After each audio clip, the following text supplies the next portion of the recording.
오늘 말씀 32절을 다시 한번 보시죠. 예루살렘으로 올라가는 길에. 지금 예수님과 제자들은 예루살렘으로 올라가고 있습니다. 예루살렘 성전이 세워져 있고 수많은 사람들이 오고 가고 돈이 있고 군사들이 있는 아주 단단한 도시죠. 자, 그곳을 향해 올라가고 있는데, 그런데 이번 예루살렘 방문은 다른 때와 달리 예수님께서 자기가 당할 일, 즉 그곳에서 주님에게 어떤 일이 있을 것이다라는 것을 제자들에게 미리 알려줍니다. 32절 뒷부분에 나오죠. 이에 다시 12제자를 데리시고 자기가 당할 일을 말씀하여 이르시되. 예수님은 자신에게 주어질 일을 이미 알고 계셨습니다. 그렇죠? 알고 있어요. 이 말은 지금 주님에게 곧 주어질 어떤 일은 어쩌다가 주어진 일이 아니라 본인에게 주어진 사명이라는 것을 주님은 알고 계셨다는 말입니다. 맞나요? 그리고 이 말은 그 일이 어쩌다가 주어진, 수동적으로 주어진 일이 아니라 오히려 적극적으로 찾아가신 일이었다라는 것을 보여주죠. 그렇죠. 예수님이 사마리아나 갈릴리 어디에 숨어 있다가 예루살렘에서 찾아온 사람들이 잡으러 온 것이 아니었어요. 예수님은 자기가 당할 일을 겪기 위해 예루살렘을 지금 찾아가고 있는 중이에요. 그러면 예수님이 예루살렘에 가서 본인이 당하게 될 것이다라고 하는 그 일이 무엇인가? 그게 이제 33절과 34절에 나오는 거예요. 함께 읽어볼까요? 시작. 보라, 우리가 예루살렘에 올라가노니 인자가 대제사장들과 서기관들에게 넘겨짐에 그들이 죽이기로 결의하고 이방인들에게 넘겨주겠고 그들은 능욕하며 침뱉으며 채찍질하고 죽일 것이나 그는 3일 만에 살아나리라 하시니라. 대제사장들과 서기관들, 이스라엘의 지도자입니다. 하나님 말씀을 가르치는 자들입니다. 하나님을 예배하는 자들입니다. 오늘날로 치면 교인들입니다. 그들이 합심해서 예수님을 죽이기로 결의하게 될 것이다. 여러분, 주님은요, 새벽에 닭이 울기 전에 베드로가 예수님을 3번 부인하게 될 것을 아셨던 것처럼 제사장과 서기관들이 주님을 죽이기로 결의하게 될 것을 알고 계셨습니다. 그리고 그들은 그 결의한 대로 이방인들, 즉 사형을 집행할 권한이 있는 로마 사람들에게 예수님을 넘겨주게 될 것이고, 로마 군인들은 예수님을 능욕하고 침을 뱉고 채찍질을 해서 십자가에 못 박아 죽일 것이라는 것을 주님은 이미 알고 있었습니다. 그리고 주님이 알고 있는 것이 한 가지가 더 있었는데, 3일 후에 내가 다시 살아나게 될 것이다. 예수님은 이 모든 일 속에 담겨 있는 하나님의 뜻도 알고 있었습니다. 이 일이 나에게 주어져야만 하는 이유도 알고 있었습니다. 주님은 이 모든 일을 겪어야지만 이루어질 사람들의 구원과 그들의 용서와 그렇게 펼쳐질 하나님의 나라를 꿈꾸고 있었단 말입니다.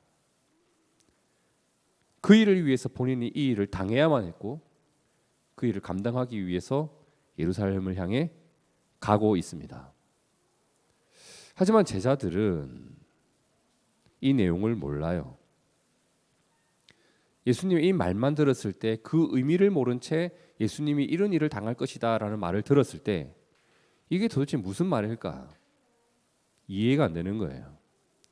그 사건을 통해서 이루시고자 했던 하나님의 뜻 모릅니다. 그 사건 속에 담겨 있는 의미도 전혀 모릅니다. 하지만 이제는 이 말씀을 주님이 세 번째 하고 있는 거예요. 처음 들었을 때는 무슨 말인지 몰라서 그냥 외면할 수도 있다고 칩시다. 두 번째도 그럴 수 있다고 칩시다. 근데 이번은 세 번째예요. 예수님께서 이 말씀을 처음 꺼내기 시작한 것은 베드로의 신앙 고백 이후였습니다. 우리가 잘 아는 말이죠. 베드로가 예수님께 뭐라고 해요? 주는 그리스도시요 살아계신 하나님의 아들입니다 라는 고백을 한 이후에 주님이 그들에게 알려주셨던 게 마가복음 8장 31절에 나오죠. 인자가 많은 고난을 받고 장로들과 대제사장들과 서기관들에게 버림받아 죽임을 당하고 사흘 만에 살아나야 할 것을 비로소 그들에게 가르치셨다. 한번 가르쳐 주셨어요. 그리고 그 지역을 떠나 갈릴리 지역을 지나갈 때였습니다. 갈릴리를 지나갈 때 주님이 마가복음 9장 30절에 보니까 그곳을 떠나 갈릴리 가운데로 지날새 예수께서 아무에게도 알리고자 아니하시니 이는 제자들을 가르치시며 또 인자가 사람들의 손에 넘겨져 죽임을 당하고 죽은 지 3일 만에 살아나리라는 것을 말씀하셨기 때문이었다. 그리고 오늘 본문이에요. 예루살렘으로 올라가는 길이었습니다. 주님은 또 한 번 이 말씀을 꺼냈습니다. 세 번째죠. 그런데 세 번째일 뿐만 아니라 이번에는 아주 중요한 포인트가 있는데 내가 말했던 그 일이 이번 예루살렘 방문 중에 일어날 것이다 라고 말씀하셨거든요. 그럼 이제 궁금하다고. 왜 그런 일이 일어난다고 계속 말씀하십니까? 왜 계속 이런 말씀을 하세요, 주님? 물어볼 만도 한데 정말 놀라운 게 뭐냐면 반응이 없어요. 여러분, 내가 어떤 일을 눈앞에 두고 있어요. 근데 그게 힘든 일이고 아주 가슴 아픈 일이에요. 그래서 이 힘든 마음을 누군가에게 이야기를 했는데 아무 반응이 없어요. 얼마나 서운해요. 얼마나 외로워요. 나를 도와주는 사람이 한 명도 없어요. 내 말에 귀를 기울여 주는 사람도 없어요. 반응이 없단 말이에요. 제가 감히 주님의 마음이 어떠했을 것이다 말할 수는 없어요. 근데 우리가 한번 생각을 해보자고요. 주님의 마음이 어땠을지. 그런데 그때 두 사람이 주님을 찾아와요. 주님의 마음을 알았기 때문일까? 그 두 사람이 주님을 찾아와서 이렇게 말을 꺼내기 시작합니다. 무슨 말을 했을까? 35절에 이래 나오죠. 세베대의 아들 야고보와 요한이 주께 나와 여짜오되 선생님이여 무엇이든지 우리가 구하는 바를 우리에게 하여 주시기를 원하옵나이다. 우리가 구하는 바를 우리에게 하여 주시기를 원한다라고 했습니다. 우리가 구하는 바 뭘까? 주님이 묻습니다. 너희에게 무엇을 하여 주기를 원하느냐? 그들이 뭐라고 대답하죠? 37절에 주의 영광 중에서 우리를 하나는 주의 우편에 하나는 좌편에 앉게 해 주옵소서. 여러분, 주님은 방금 그분이 감당해야 할 순환과 죽음을 말씀하셨어요. 그런데 이 사람들은 찾아와서 하는 말이 주의 영광 중에서, 주님이 영광스러운 자리에 오르시게 되는 그때가 온다면 그때 제가 좌편, 제 동생이 우편, 아니면 어디에 앉히든지 우리 둘을 좌우에 앉혀달라는 부탁을 하고 있습니다. 어떻게 이럴 수 있을까? 어떻게 이럴 수 있을까? 이 순간에도 자기 욕심을 차려야 하나? 방금 주님이 뭐라고 했는데 어떻게 이럴 수 있을까 싶어요. 그런데 이렇게 주님을 찾아가 부탁을 하는 이 두 사람이 뭐라고 하는지 나머지 10명이 들었단 말이에요. 그리고 그 10명이 어떻게 해요? 41절에 나오죠. 10 제자가 듣고 야고보와 요한에 대하여 화를 내기 시작한 거예요. 주님은 지금 예루살렘으로 올라가는 길입니다. 자신의 십자가를 지시기 위해서 예루살렘을 향해 가고 있는 길인 거예요. 근데 그분의 뒤를 따라가는 제자들은 자신의 자리를 챙기고 있어요. 그리고 그것을 위해서 다투고 있는 거예요. 예루살렘으로 올라가는 그 길에서 말입니다. 주님이 앞서가시기 때문에 내 몸은 주님을 따라가고 있어요. 그죠? 내 몸은 주님을 따라가고 있다고. 근데 그 모습을 보면서 저 제자들은 주님을 따르고 있다라고 말할 수 있을까요? 내 몸은 주님을 따라가고 있는데 누가 이 광경을 보고 저 제자들은 주님을 따르는 자다라고 말할 수 있겠냐고요. 그냥 주님을 따라가고 있는 거지. 따르는 게 아니죠. 몸은 주님을 따라가고 있는데 내 마음은 자신의 욕망을 따르고 있었단 말이에요. 그랬더니 다툼이 일어나 버렸어요. 주님을 따라가고 있는데. 그렇죠? 교회 안에 왜 다툼이 생길까요? 교회 안에 왜 다툼이 생겨요? 예배를 안 드려서 다툼이 생기나요? 행사가 없어서 다툼이 생기나요? 우리가 뭘 안 해서 다툼이 생기나요? 아니란 말이에요. 몸만 교회를 다녀서 다툼이 생겨요. 내 마음도 주님을 따라가야 되는데 내 마음에 주님의 뜻이 담겨야 되는데 내 마음은 나의 욕구를 따르고 있고 그것을 위해 내 몸이 교회당에 와 있어요. 겉은 주님을 따라가고 있는 듯한데 실제로는 주님을 따름이 없는 상황인 거예요. 그러니 다툴 만한 일에 다퉈야죠. 왜? 내 마음이 향하고 있는 곳은 내 욕망이니까 일어날 수밖에 없는 거예요. 그런데 이런 일이 이번만 있었던 게 아니에요. 참 이상한 게 뭐냐면 예수님께서 내가 이런 일을 겪게 될 것이다. 제가 예수님께서 죽음과 부활을 3번 이야기하셨다고 했잖아요. 그 3번 모두 다 이런 모습이 나타나요.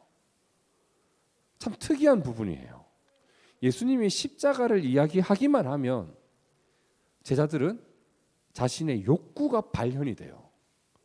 그 광경이 참 특이하게 나타나는데 먼저 예수님께서 아까 처음 그분의 십자가를 예고했던 베드로의 신앙 고백 이후에 이런 일이 있었다는 것을 우리가 보게 되는데 마가복음 8장 31절을 보세요.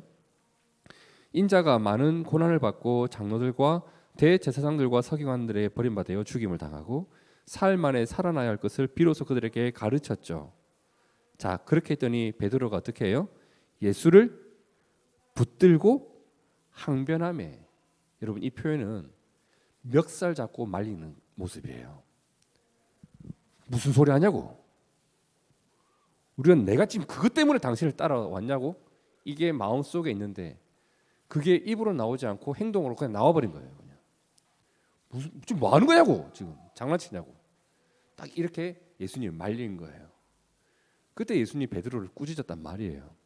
네가 하나님의 일을 생각함이 없고 사람의 일을 생각하였기 때문에 이런 행동이 나오는 거든. 베드로는 그 일이 있을 수 없다고 하면서 예수님을 붙들고 항변을 했습니다. 왜? 자기 계산과 맞지 않았거든. 두 번째로 예수님이 이 얘기를 했을 때 마가복음 9장 31절 제자들을 가르치시며 인자가 사람들의 손에 넘겨져 죽임을 당하고 죽은 지 3일 만에 살아나리라는 것을 말씀하셨죠. 제자들은 그 일에 대해서 묻지도 않고 깨닫지도 못하고 그냥 두려워하기만 했어요. 그런데 예수님이 묻습니다. 너희가 길에서 뭔가를 계속 토론을 하던데 무슨 이야기를 했니? 그때 제자들이 뭐라고 해요? 34절 그들이 잠잠하니 이는 길에서 무엇 때문에 싸워요?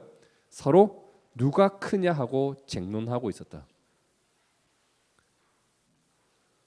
몸은 주님을 따라가고 있는데 마음에는 딴 데가 있어요. 지금 마음이 콩밭에 가 있죠. 그리고 오늘 본문도 보세요. 세베대의 아들 야고보와 요한이 주께 나와 여짜오되 선생님이여 무엇이든지 우리가 구하는 바를. 주님은 주님이 당하실 일을 말씀하셨는데 그들은 우리가 구하는 바를 우리에게 하여 주시기를 원하옵나이다. 예수님은 지속적으로 그분의 십자가를 향해 가고 있습니다. 맞나요? 근데 제자들은 지속적으로 자신의 목적을 향해 가고 있습니다. 시간이 흐르면 흐를수록 내가 저분의 눈에 더 띄어야 되고 내가 원했던 자리를 얻어야 하고 시간이 흐르면 흐를수록 점점 자신의 목적을 향해 가고 있고 주님은 십자가를 향해 가고 있습니다. 그리고 이것이 충돌할 때 그들은 주님을 떠나버리죠. 저는 성경이 이것을 아주 노골적으로 이렇게 보여주는 이유가 있는 것 같아요. 왜 주님이 십자가 이야기만 꺼내면 싸울까? 왜 그분의 죽음에 대한 이야기만 나오면 정신을 못 차리고 있을까? 왜 이렇게 극명하게 주님을 따르고 있지 않은 그들의 모습을 성경은 고발하고 있는 것일까? 경고하고 있는 것 같았습니다. 주님과 몸은 동행하고 있지만 내 마음이 나의 목적을 향해 있으면 어떠한 일이 일어나고 있는지, 주님의 말씀은 분명히 들었는데 그 말씀을 내 마음에 심지 않았을 때 어떤 일이 일어나는지를 제자들도 이러했으니 너희도 조심해야 된다. 이걸 꼭 성경이 우리에게 말해주고 있는 것 같아요. 주님은요, 하나님의 뜻을 이루기 위해서 본인에게 주어진 사명을 계속 이야기하셨어요. 말씀하셨어요. 3번이나. 근데 그 말씀이 심어지지 않았죠. 이 모습을 보는데 문득 예수님께서 들려주셨던 한 가지 비유. 어떤 사람이 씨를 뿌렸는데 4가지 밭에 떨어졌다. 3가지 밭에서는 열매를 맺지 못했고 하나의 밭에서는 30배, 60배, 100배의 결실이 생겼다. 그 이야기가 갑자기 문득 떠올랐습니다. 예수님께서 그 비유를 말씀하신 후에 그 비유의 의미를 이렇게 해석해 주셨죠. 마태복음 13장 18절에 그런즉 씨 뿌리는 비유를 들으라. 아무나 천국 말씀을 듣고 깨닫지 못할 때는 악한 자가 와서 그 마음에 뿌려진 것을 빼앗아 간다고 했습니다. 여러분, 사탄의 역사는 막 우리가 무시무시하게 막 도깨비 방망이 들고 우리를 때려잡고 그거 아닙니다. 그렇죠? 하나님 말씀이 내 안에 떨어졌는데 그것을 그냥 잊어버리도록 가져간다고 했습니다. 내 마음에 말씀의 씨앗이 뿌려졌는데 정말 언제 뿌려졌는지도 모르게 싹 사라질 때 여러분 기도하셔야 돼요. 주님, 내 마음을 지켜주십시오. 악한 것이 틈타지 못하게 나를 지켜주십시오. 그게 길가라고 했습니다. 돌밭에 뿌려졌다는 것은 말씀을 들을 때는 기뻐요. 하지만 조그만 환란이 생겨도 포기해버리는 것, 환란이나 박해가 일어날 때에 곧 넘어지는 게 돌밭이라고 했습니다. 그 순간을 인내하면서 지나가야 될 힘이 없는 거예요. 3번째 가시떨기 뭐라고 했어요? 세상의 염려와 재물의 유혹이 가시떨기가 우거진 것처럼 내 마음속에 먼저 들어와 있으면 그것 때문에 결실이 일어나지 않는 거예요. 그죠? 그리고 좋은 땅에 뿌려졌다는 것은 말씀을 듣고 깨닫는 자니 결실하여 어떤 것은 100배, 어떤 것은 60배, 어떤 것은 30배가 된다고 하셨습니다. 저는 이게 부활의 영광이라 믿어요. 나의 십자가를 지고 가시떨기도 막 끌어내고 돌도 좀 치우고 길가와 같이 딱딱해진 내 마음을 기경하는 수고를 통해서 그렇게 나를 부인하고 나의 십자가를 지는 일을 통해서 내 마음밭이 좋은 밭이 되었을 때 그것이 마치 손해처럼 보이지만 자기 십자가를 진 그 이유 때문에 나에게서 말씀의 열매가 맺히는 것 말입니다. 하지만 제자들은 말씀을 들었지만 반응하지 않아요. 그 말씀의 의미를 새기려 하지 않아요. 오로지 나의 본능과 나의 욕망에 지금 계속 반응을 하고 있어요. 아, 주님께서 예루살렘으로 간다. 무슨 일이 있을 것 같은데 내 자리를 미리 선점해 두어야 되겠다. 아니, 저것들이 어딜 감히 싸우자. 마음에 다른 것이 심겨져 있다 보니까 말씀이 자라나지를 못해요. 근데 정말 다행인 게 뭔지 아세요? 이 정도 이렇게 하면 주님도 따라오지 마라. 난 포기했다. 너 12명, 야, 저 그냥 구석탱이 가 있어. 나 혼자 갈란다. 이 정도면 혼자 가고 싶을 것 같아요. 근데 주님이 포기하지 않아요. 이렇게 하는 제자들을 포기하지 않아요. 사랑하시되 끝까지 사랑해요. 언젠가 교회의 머리가 될, 교회의 수장이 될, 교회를 이끌어갈 그들을 믿고 기다려줍니다. 지금은 너희가 이러지만 나는 너희가 성장하고 성숙할 걸 믿어. 그 주님이 인내하며 그들을 데리고 다니죠. 저는 제자들도 위대하다고 생각해요. 하지만 그들의 위대함으로 나타날 수 있었던 것은 주님의 위대함이 있었기 때문이에요.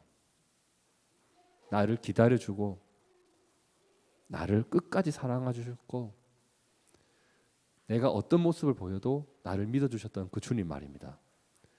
그렇게 주님은 그러한 제자들의 반응에도 불구하고 본인의 사명을 향해 계속 걸어갑니다. 그리고 그 일을 이루려고 제자들을 데리고 예루살렘으로 올라가는 길인 거예요. 오늘 말씀 32절이죠. 예루살렘으로 올라가는 길에 예수께서 그들 앞에 서서 가셨다. 얼마나 당당합니까? 오늘 말씀 속에서 우리가 꼭 마음에 새겨 두었으면 하는 내용들이 있어요. 주님은 자신의 사명을 소극적으로 받아들인 분이 아니었어요. 그렇죠? 어쩌다가 주어진 일이 아니었습니다. 오히려 적극적으로 먼저 찾아가셨습니다.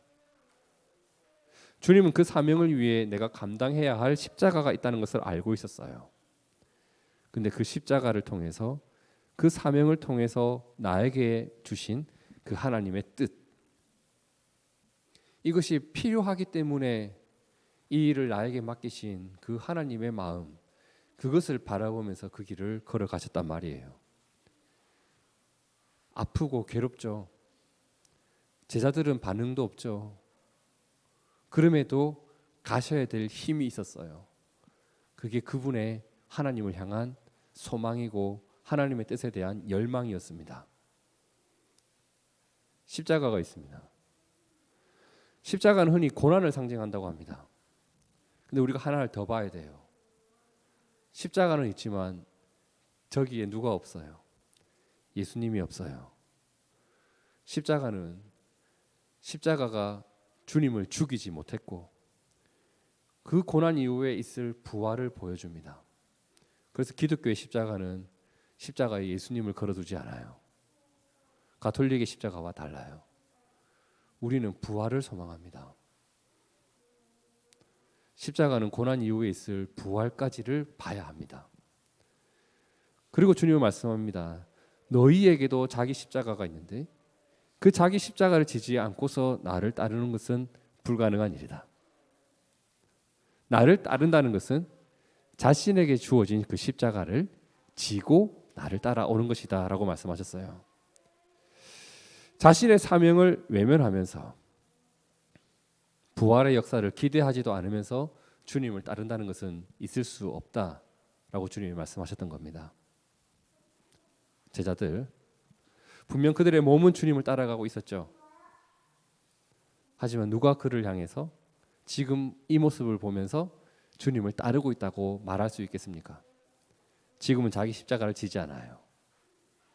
하지만 주님이 기다리고 주님이 그들에게 기대했던 것처럼 그들은 결국 자기 십자가를 지는 사람들이 되죠. 그들이 세운 게 교회입니다. 교회는 자기 십자가를 버리는 집단이 아니라 적극적으로 찾아가는 집단입니다. 오늘 말씀 32절, 예루살렘으로 올라가는 길에 예수께서 그들 앞에 서서 가시는데 그들이 놀라고 따르는 자들은 두려워하더라. 이에 다시 12 제자를 데리시고 자기가 당할 일을 말씀하여 이르시되, 그게 본인의 십자가였죠. 하지만 제자들은 어때요? 세베대 아들 야고보와 요한이 주께 나와 여짜오되, 선생님이여, 무엇이든지 우리가 구하는 바를 우리에게 하여 주시기를 원하옵나이다. 자신의 구하는 바를 말하고 있고, 그리고 다툼이 생기고, 주님은 이 일을 원치 않으셨겠죠, 그죠? 그러면서 주셨던 말씀이 42절 이하의 내용이죠. 함께 읽어봅니다. 시작. 예수께서 불러다가 이르시되, 이방인의 집권자들이 그들을 임의로 주관하고 그 고관들이 그들에게 권세를 부리는 줄을 너희가 알거니와 너희 중에는 그렇지 않을지니 너희 중에 누구든지 크고자 하는 자는 너희를 섬기는 자가 되고 너희 중에 누구든지 어뜸이 되고자 하는 자는 모든 사람의 종이 되어야 하리라. 너희 중에는 그렇지 않을지니. 왜? 너희는 교회니까. 너희는 하나님의 뜻을 따르는 하나님의 백성들이니까. 그리고 이것이 하나님 나라의 모습이기 때문에 주님은 그들 가운데 이것이 삶의 원칙이 되어야 한다고 말씀해 주셨던 거예요. 그리고 이제야 본인이 예루살렘에서 당해야 될 그 사건의 의미를 말씀해 줍니다. 45절에 인자가 온 것은 섬김을 받으려 함이 아니라 도리어 섬기려 하고 자기 목숨을 많은 사람의 대속물로 주려 함이다.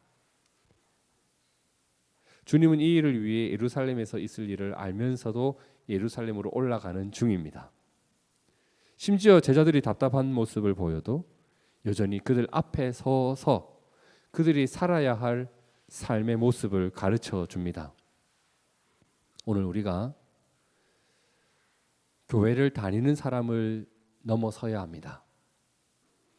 그리고 교회로 세워지는 사람이 되어야 돼요. 이 말은 몸만 교회를 다니는 것이 아니라, 몸만 기독교라는 종교를 가진 사람으로 보여지는 것이 아니라 내 마음속에 주님이 담겨 있어야 하고 그 주님과 동행하는 일상이 필요하다는 이야기입니다. 우리 모두가 종교가 기독교인 것을 넘어서서 주님을 따르는 사람이 되어야 할 것이고, 그 일을 위해서 나의 십자가를 외면해서는 안 돼요. 나에게 주신 십자가를 감당할 때 그것을 통해서 하나님의 뜻이 이루어지는 것이고, 그것을 통해서 내가 죽고 하나님께서 나를 살리시는 역사를 보는 그 부활의 영광을 보게 될 줄로 저는 믿어요. 그렇게 주님을 따라가는 것을 우리가 성도의 삶이라고 말을 합니다. 누가복음 14장 27절이죠. 누구든지 자기 십자가를 지고 나를 따르지 않는 자는 능히 내 제자가 되지 못하리라. 그렇기 때문에 우리가 오늘 말씀 속에서 보았던 그 주님의 제자들처럼 그렇게 살아갈 것이 아니라 변화된 주님의 제자의 모습으로 우리가 닮아가야 될 것이고, 그리고 주님을 따르되 몸만 그저 따라다니는 것이 아니라 주님을 따름이 보여지고 그것이 내 마음속에서도 일어나는 거룩한 성도의 삶이 우리 가운데 있기를 진심으로 바랍니다. 그것이 우리가 가야 할 길임을 믿습니다. 함께 기도하겠습니다. 누구든지 자기 십자가를 지고 나를 따르지 않는 자도 능히 내 제자가 되지 못하리라. 주님이 분명히 말씀해 주셨는데, 오늘 우리가 십자가의 아픔만 바라보는 것이 아니라 그것을 나에게 맡기신 하나님의 뜻을 함께 바라보고 그 이후에 있을 부활의 영광을 소망하면서 주님을, 나의 십자가를 지고 따라가는 주의 자녀 되기를 원합니다. 주님의 제자가 되어 주님이 어떠한 일을 이루셨는지 세상에 보여줄 수 있고, 주님을 따르기에 내가 어떠한 삶을 살아가는지 사람들에게 보여줄 수 있는 빛과 소금의 역할을 감당하는 우리가 될 수 있도록 도와주시옵소서. 주님을 따라가는 우리가 되기를 소원하오며 살아계신 예수님 이름으로 기도드립니다. 아멘, 아멘, 아멘.